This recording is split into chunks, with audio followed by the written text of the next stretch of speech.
Ako nga pala si Paulo Miguel Abundo ng Section A17 at ngayon ipapaliwanag ko ang tatlong teorya. Ang teoryang imaismo, teoryang naturalismo, at teoryang arketipal. Una sa lahat, ang teoryang imaismo. Ano nga bang teoryang imaismo? Siya ay nagsasabi ng kahulugan ng isang tula. Pinapaliwanag niya kung ano yung nilalaman ng tula. Sa English, tinatawag siyang imagism. At sa Kastila naman, tinatawag siyang imainismo. O, yun nga, pag-imagine ng mga bagay. Ano nga bang pangunahing layunin ng imaismo?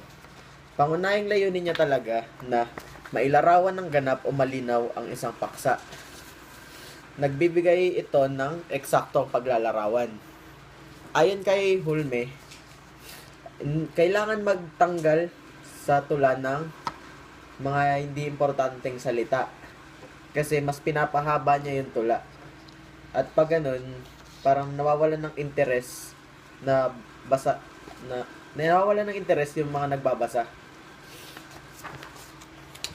Ano naman ang teorya ng naturalismo? Ito ay isang teorya na nagpapakita ng mga pangyayaring nakatutulong ang mga piling salita. At pinapakita din dito ang epekto ng kapangitan ng kalagayan at kawalan ng katarungan sa mga tauhan nito. Ano naman ang teoryang arketipal? Ang teorya, kilala niyo ba si Carl Jung? Siya yung nagsabing mayroon daw tayong dalawang antas ng kamalayan. Ano yung dalawang antas? Ang dalawang antas na ito ay ang personal at arketipal. Ano ang personal?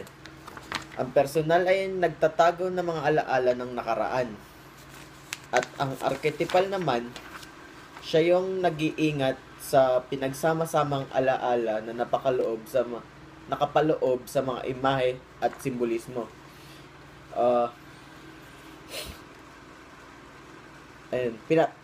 Kunyari, nakakakita tayo ng isang bagay. Para pag nakita na natin ito sa nakaraan.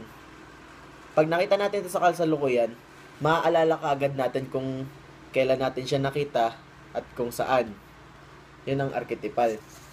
Meron daw na 4 na uri ang teoryang arketipal. Ito ay ang arketipong pantauhan, arketipong tagpuan, arketipong pangyayari, at arketipong simbolismo.